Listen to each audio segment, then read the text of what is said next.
NFL training camps start in about a week, which means the NFL season is almost here. But that also means the offseason is slowly going away. So we're going to be looking at 3 teams we thought that improved the most in the NFL offseason. And we're going to start off with our number 3 team. And we collectively decided it is the Las Vegas Raiders.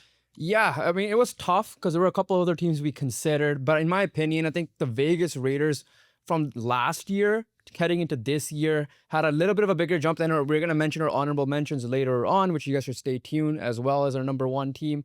But I feel like this team has taken a little bit of a bigger jump. Teams don't improve just on rosters. Teams improve on coaching stuff. So what's the first big move they've made? They brought in old, reliable Pete Carroll, who last coached the Seattle Seahawks a couple of years ago, was on their, I guess, I don't know what's that, like, staff, some sort of staff in the front office. He obviously wanted to coach, obviously very old, but looks very young. So that's a good thing for Pete Carroll. And brought in Chip Kelly as the offensive coordinator. Still the same DC from last couple of years they had, but offensively, I think this team has taken a massive jump personally, with roster additions, draft wise, and then obviously we'll get right into it. Or your reaction to the coaching staff first before we get into the roster additions. Here's one look at it. Pete Carroll obviously is an upgrade over Antonio Pierce. I feel like he did get done a little bit. Yeah, like at the end of the day, like multiple coaches have got done dirty that we're gonna mention later on as well. But Antonio Pierce, obviously first year as a full head coach, at the end of the day, the Raiders weren't good under him, and I could see why they moved off. But obviously, when you're looking at coaches, they always have a short leash, and that's just how it is in the NFL. Before we move on to the roster additions, we're going to quickly highlight some of the weaknesses that I thought the Raiders had over the last couple of years, I could say. Defensively, I believe the Las Vegas Raiders were pretty solid. They're up there in the top half. Even last year, they're good. And obviously, that is because of the main man, Max Crosby, who they have extended, which is obviously the major part there. I know they lost Trayvon Moreg in free agency, but overall, when you have Max Crosby and some good, solid defensive pieces, the Raiders' defense is always there. Their issues is the offense, right? Maybe. And last year, it was more so quarterback and obviously some sort of weapon help or run game help for Brock Bowers and Jacoby Myers. Jacoby Myers is a great wide receiver. Is he a bona fide wide receiver 1? Probably not. But at the end of the day, Jacoby Myers gets a job done. Brock Bowers, we already know what he is and what he can be. But when you're looking at quarterback between Gardner Minshew and Aiden O'Connell and even freaking Desmond Ridder at one point, it's not going to help you really. And obviously when your running backs are not there as well, it was zero help for the quarterbacks in general, and obviously the running backs weren't producing. So overall, when you're looking at it, a lot was on the plate of Myers and Bowers, but that's not the case anymore with the moves that they have made. You mentioned that running backs, Zamir White was like their starter. He's now, according to ESPN's depth chart here, 4th string, not even 1, 2, or 3. And again, before we will highlight what they added in the offseason. One weakness I want to lay out is the line, the offensive line specifically.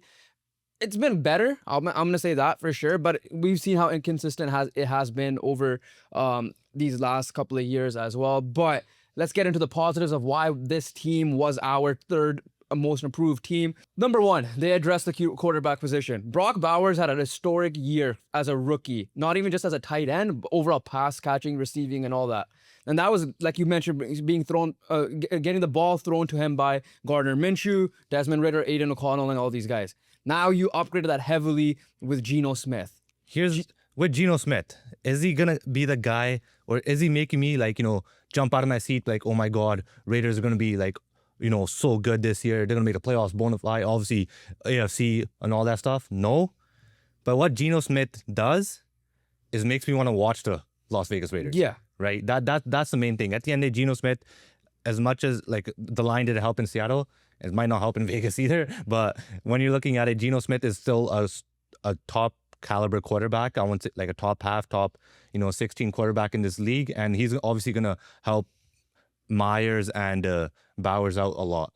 Yeah, I mean, they added in the 2024 draft, their center is Jackson Powers-Jones, and they have Alex Cobb, all these guys. So you could arguably say that their line might be even better. Improved, yeah. It's better than what he had in Seattle. It's improved. Obviously, you have a young guy manning the center. You have Alex Cobb, who's a vet, who's been to a Super Bowl, right? He's a proper vet in this league.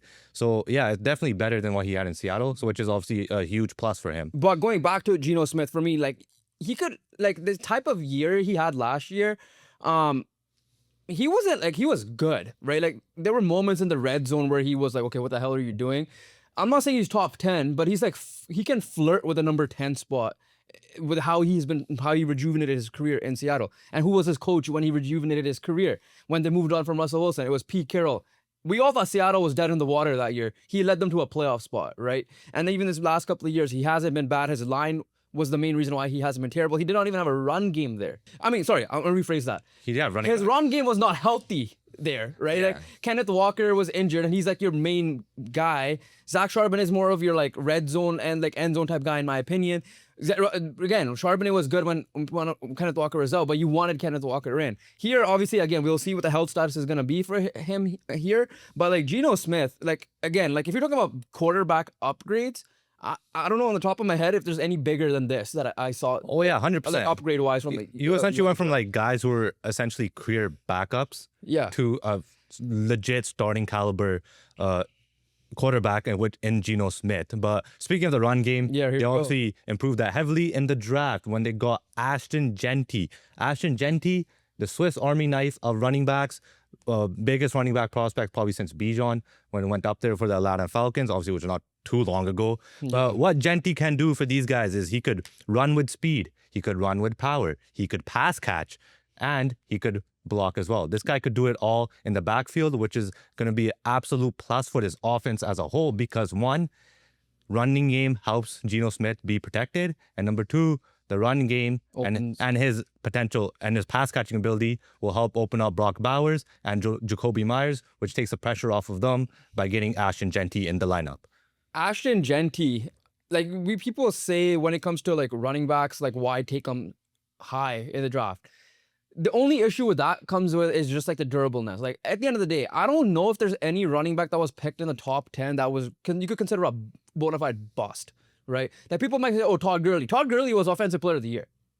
Todd Gurley was an MVP conversation. It was just the health that kind of put him out of the picture. We saw what Saquon did when he actually had a line. He was doing that with New York's line. Philly gave him a proper old line, and he was an MVP conversation. Yeah, right? literally. So when it comes to like Ashton Jeanty, like Bijan obviously had a somewhat of a slow start to his career, but he, as the season went on, his rookie year, and then obviously last year, he was amazing, right? I expect no different from Ashton Jeanty. Yes, you have to see it to believe it. He's a rookie at the end of the day. You don't want to be like, oh yeah. And he was one of the main. He was some people thought he should have won Heisman. He was a big reason why Boise State made the playoff anyways. Yeah. So like I said, they had Zamir White earlier as like the main guy. Now you have Ashton Jeanty, mega, in my opinion, already a mega upgrade. We have to obviously talk with projection with this guy, and at the end of the day, like running backs when coming out of the draft, you kind of see what you get, right? Like you're not gonna really see them downgrade too often, right? We saw like what the Lions reached on Jahmyr Gibbs. Jahmyr Gibbs is arguably a top 5 back in the NFL right now. Jahmyr Gibbs obviously cooking for sure. And then now you don't want to make Jeanty get hurt. Okay, you get him a good backup, a running back too, and that's Raheem Mostert. Yes, injury concerns for him, don't get me wrong. He has to stay healthy He has to stay healthy himself, but when he's on the field for that Miami team, right, speed kills. And if he finds the gap, he's gone. Like we've seen him like go long with his run. So the fact that like you gave Geno Smith these two guys to help open up make the game easier for him, and then open up the field for Brock Bowers. Brock Bowers, you're opening up the field for Brock Bowers, who did what he did last year is insane. So like to make life easier for Brock Bowers might break records next year if this offense goes into every time we say something like this, usually it doesn't work like that because obviously it's an easier situation, but like sometimes for some way the sophomore slump will always get. They get CJ Stroud last year, might get Jalen Daniels this year, and obviously with Brock Bowers. But yeah, the Vegas Raiders had some clear weaknesses in the offense. They addressed that heavily. They've gone to a situation where like, oh, they should trade away Max Crosby to where Max Crosby might be happy because he has a chance at playoffs this year. Yeah, and another team that actually, I wouldn't say they have a chance at playoffs this year. Obviously, you're a little bit more higher than them, but this is our number 2 team that improved the most in the offseason, which is the New England Patriots. And the reason why we're saying improved, I guess in my books, is like the Patriots are garbage, right? There's no ifs, ands, and buts about that. The Patriots were garbage the last couple of years. So an improvement from like 3 wins to like 8 wins is a big improvement. So that's why, in my opinion, they should make the list. But you're obviously a little bit more higher on them, Yeah. right? So Before I get into that quickly, I just want to highlight their main weakness, which is obviously keeping Drake May alive. That was genuine concern. All right, because Drake May came in last year and played exceptionally well. Defensively, they had some good pieces. Obviously, Christian Gonzalez coming back healthy, which is huge. Coaching wise, another coach with Gerard Mayo, where we thought like, yeah, it might be a short stint, but there was a little bit of drama with him in terms of calling out it was players. different between Antonio Pierce, because Antonio Pierce had players like Max Crosby and all these guys bat for him when he had his interim tag. So which is why I thought he got done more dirty than Gerard Mayo. Yeah, but then when you're looking at it, you're like, okay, coaching at the end of the day is a weakness because it feels like the team's not being led properly, and obviously that O-line just like, oh my god. Yeah. So going back to the Raiders very quickly, but relates to this Patriots talk right now. I'm not. You said it. Like I won't be surprised if these two teams in the AFC could find a way to be the Denver Broncos from last year. Like that's how much I believe. Like yes, it's gonna be tough, right? Like the whole AFC West is now stacked in a way stacked, right? Like the Raiders, if they figure it out defensively, they have a fun offense. They're probably the most fun team to watch next season. Patriots are in a similar boat. I think you could argue that they could finish second in their own division. I'm not saying they're bona fide ahead of the Miami Dolphins because obviously, but like we know what Tua's health is like at the end of the day, right? This team upgrading and getting Mike Vrabel, who I thought they should have gotten him last year, off the bat, massive culture change. We know what type of coach he was. We know it well because we're both Colts fans, so we saw what he did with Tennessee and the run game there, and we'll talk about the ads they made on their what's the word, skill positions. But not only Mike Vrabel. He already has a good defense here. Like Tennessee, he didn't have that great of a defense. It got better as it went on. He has a really good defense here. You brought back Josh McDaniels, and say what you want about Josh McDaniels. I know we talked about the Raiders earlier. He's not a good head coach. He's a terrible head coach. But when it comes to offensive coordinator, especially for New England, he's amazing. Yes, he's a big reason why those Patriots teams under Belichick won Super Bowls. He's the one that was the architect behind those offense. And now he has Drake May. Right? Drake May had a good year last year. He just didn't have the proper weapons around him to probably throw the ball around. Now Josh McDaniels is going to come in and fix that up, has his game plan. Drake May is more mobile than a guy like Tom Brady anyways. Drake May we saw some throws he made last year that were like, wow, like astonishing throws. Like we saw the reason why he went top 3 in the draft, essentially. Yeah. Right? So those two, like Mike Vrabel and Josh McDaniels coming back, and in a way, Mike Vrabel coming back, obviously this time as a head coach, I think that alone is just massive upgrades in general because you're going to get a proper culture and you bring Josh McDaniels back who knows what it's like to win. For me, obviously McDaniels is huge, Vrabel is huge, but the guy I'm most excited to watch for is Travion Henderson. Yeah. Right. This dude, what he did for Ohio State last year was absolutely insane, man. This guy just ripped after big run all throughout the college football playoff, tore up Oregon, tore it up in the finals, right? Travion Henderson is going to be a massive help to Drake May. And I know they made obviously additions on the lines and stuff, right? But running game is huge, right? With Drake May having effective legs himself and now Travion Henderson in the backfield, option plays are going to be a threat for New England, and Josh McDaniels will be happy about that because Josh McDaniels turned rookie Mac Jones into something. Yeah. Right? I think he'll do a lot. I think he will be a lot happier with Drake May, a guy who can move around and obviously help in the run game. And obviously Vrabel coming from Tennessee with Tannehill and Derrick Henry. Obviously, it's not necessarily, Tannehill's legs and like Derrick Henry's power. This is more like, speed combo. But when you're looking at it, the same sort of creativity should come from that playbook into Josh McDaniels' playbook with Henderson and Drake May. And it's not even just Henderson. Like right now, Henderson's labeled at RB2 because he's obviously they still have a stud himself, right? Like he's a really good guy. He's coming off a down year a little bit. Yeah, himself. But like now you're gonna have I think they have a somewhat of an approved O-line. We'll see because they drafted Will Campbell, so that helps the blind side obviously a lot. But like when it comes to like the run game again, Antonio Gibson's a running back 3, which I think is solid. Right, like Antonio Gibson's not like a 1 for sure. Yeah, and like he's okay too, but like running back 3, so you have a good 3 combo there. We know what Drake May is like, and now last year's biggest problem, outside of like Hunter Henry, who's solid, right? Which by the way surprised me that he's still 30 years old. or turning 31. I thought he was way older because I remember, because like when I looked at his Wikipedia page, it said San Diego Chargers / LA Chargers, right? But you bring in a guy like Stephon Diggs. Stephon Diggs is coming off an injury. Stephon Diggs is trying to prove himself once again. Stephon Diggs had a good year with CJ Stroud, right? Stephon Diggs helped Josh Allen elevate and that Buffalo Bills team. We saw at the latter end of the stage in Buffalo, there was some drama there. Here, he wants to try to prove himself once again. He's gonna be the wide receiver one easily. We'll see what Matt Collins and Demario Douglas do, who they labeled here as the other wide receivers, starting wide receivers, I guess you could say. But you gave him a proper weapon, and if Stephon Diggs is on his game, you were a big fan of his when he joined, especially during his Buffalo Bills tenure. That's what I'm saying. This offense, and we'll talk about the defense later. This offense mixed with now Hunter Henry and now the run game, Josh McDaniels is gonna have a lot of fun. Let's just say that. In my opinion, there's no excuses now for New England.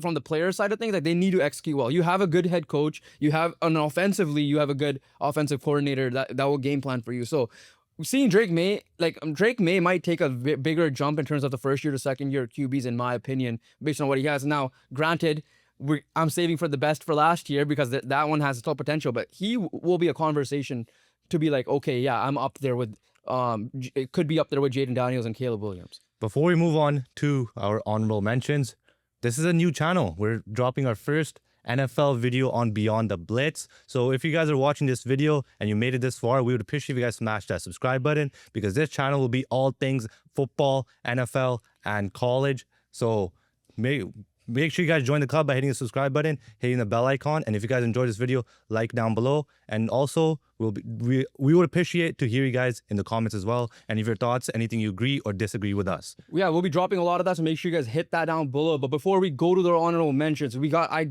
gassed up the New England defense, so we got to talk about that. Milton Williams is on this team now, on the line. We saw when Milton Williams was a big part of the Philadelphia Eagles. And now we know what type of coach Mike Vrabel is, a punch to your mouth type coach. Yes, obviously he's gonna let Josh McDaniels do his thing, but he's gonna have a say overall, Dan Campbell style to a certain degree as well. So adding Milton Williams, in my opinion, this cornerback duo, Christian Gonzalez and Carlton Davis, that's solid. That's nuts. And you have Jabril Peppers, Kyle Duggar. Their secondary is really good. You bring in a guy like Harold Landry, who's been with Mike Vrabel as well, and Ross Blaine and all these guys. This defense was already good, and now Mike Vrabel leading it. So yeah, when you said I'm high on these guys, now you see why. It makes sense, right? But at the end of the day, it's gonna be a jump, right? They have to take a massive jump, and that's what is concerning me. And at the end of the day, Drake May, as well, he did in his rookie year. Now it's kind of a situation where the pressure is kind of on him, because now this team's going to go as he goes.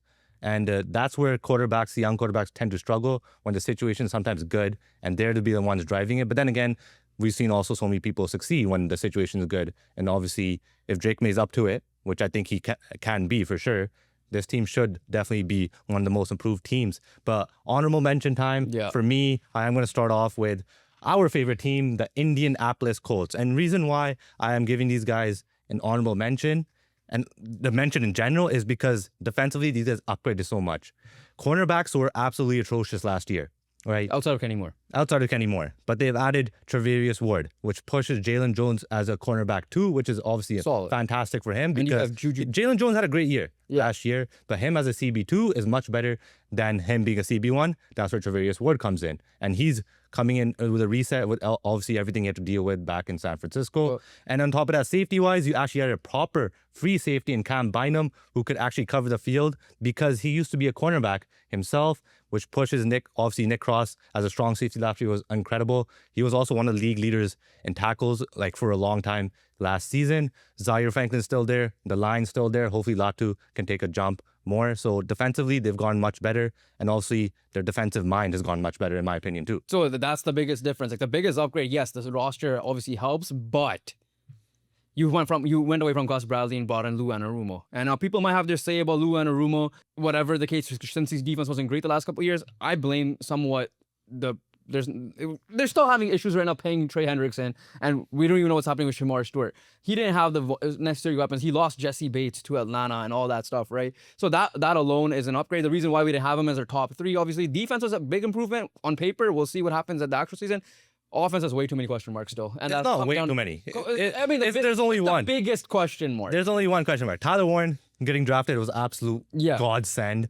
A Swiss Army knife for running backs with Ashton Genty.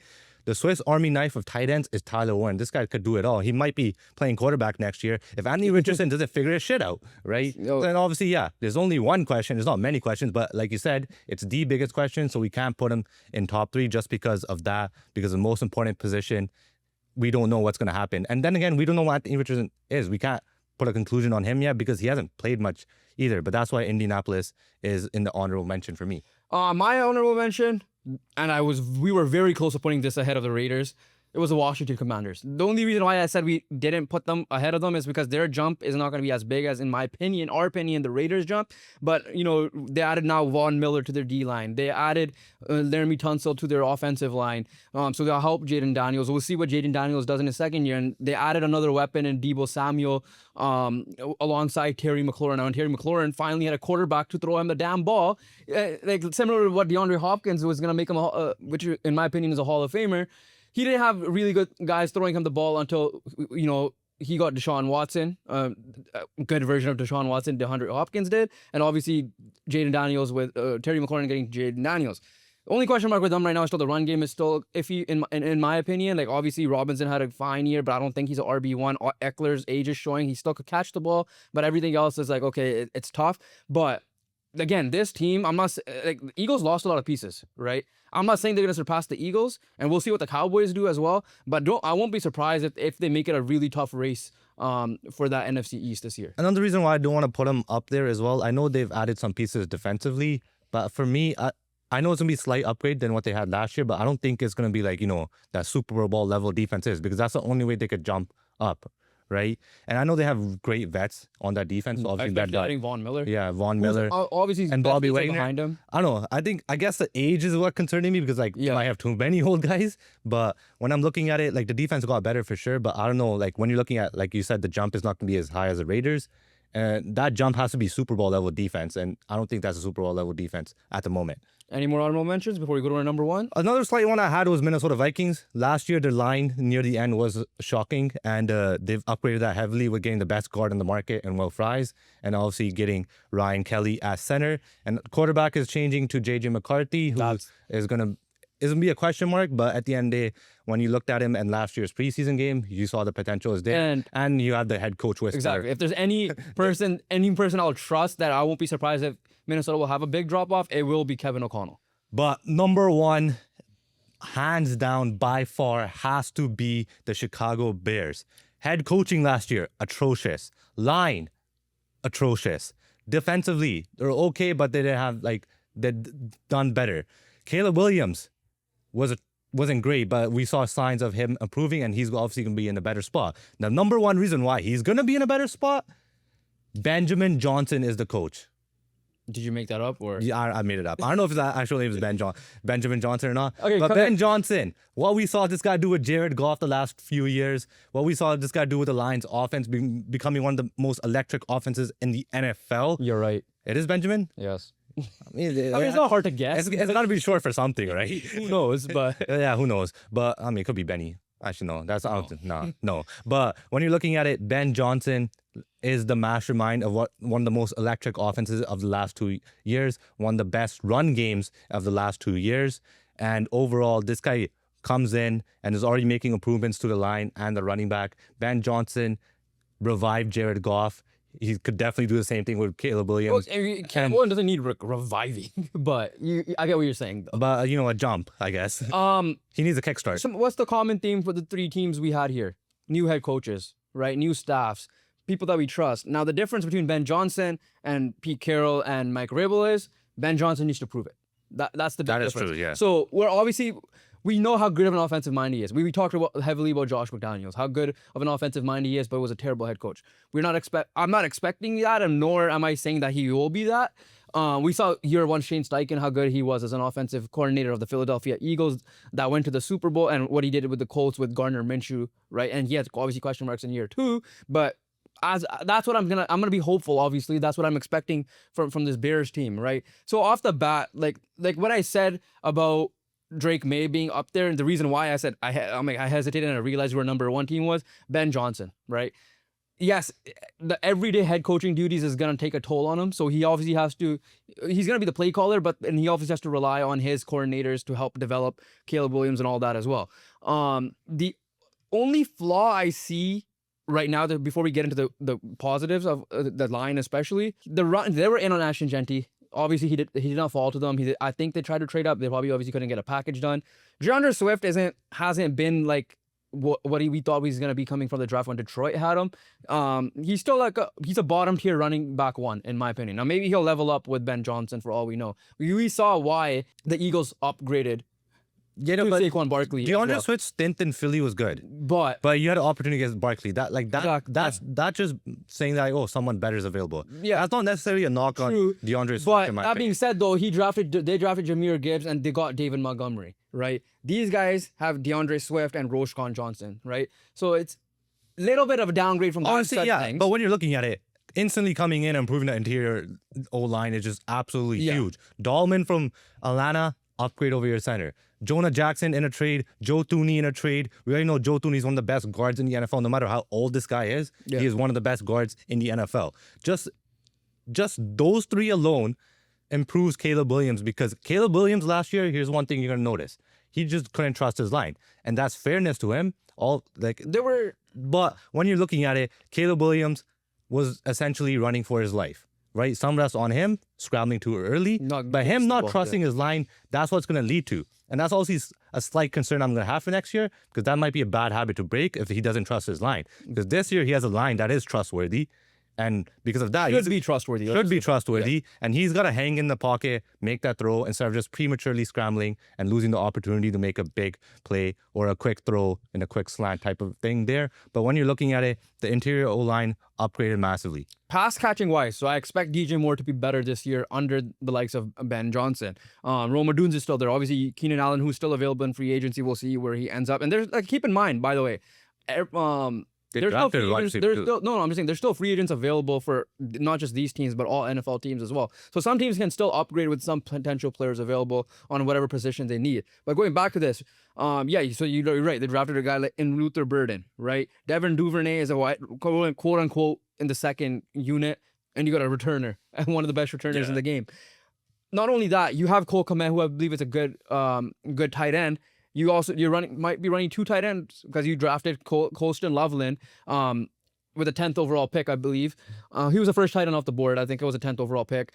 Who was obviously from Michigan, who had a good college year as well. The reason why he jumped, right? Everybody thought it was Tyler Warren for sure, and then he obviously surpassed him on their boards at least, right? So there's going to be a lot of creativity we're going to see from Ben Johnson here.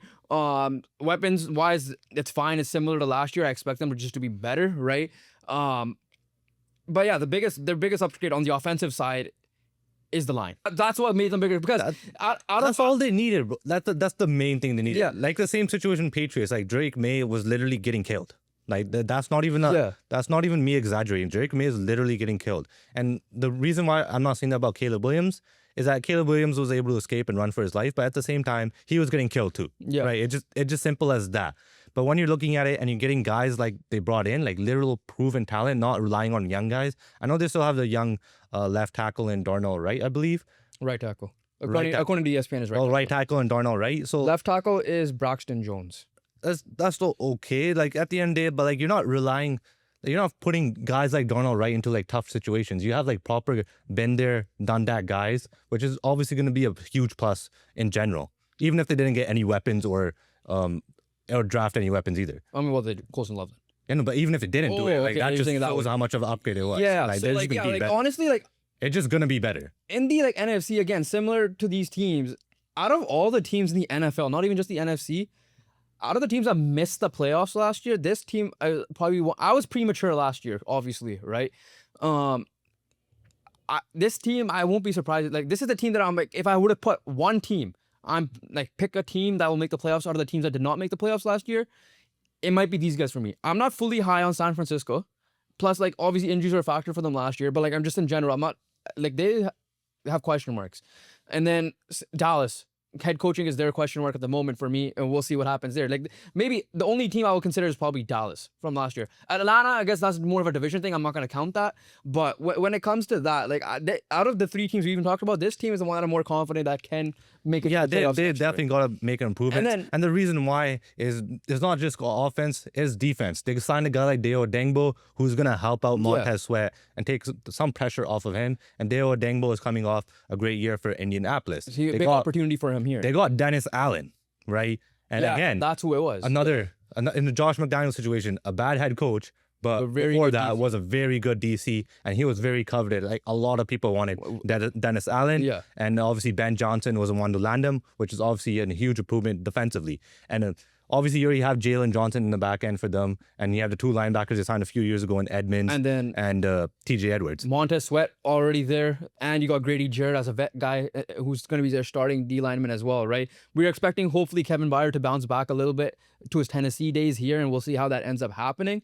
But overall, like this team on both sides of the ball especially took a big jump, upgrade on the coaching staff, upgrade with the line especially, which should help the running game and overall team as well. Like keep an eye out on these 3 teams, especially this Chicago Bears team, is what we're trying to say. But that pretty much wraps it up for us. As Jobin mentioned, new channel, first video out now. We'll be dropping a lot more football content for you guys because football season is upon us. So comment down below what video ideas you want to see. We are cooking some stuff back here as well. So we'll be dropping content a couple times a week, hopefully for you guys as well, especially with the season coming up. Make sure you guys hit that subscribe button, hit the post notification bell below. Follow all our socials, link down below as well. And we'll catch you guys in the next one. Peace.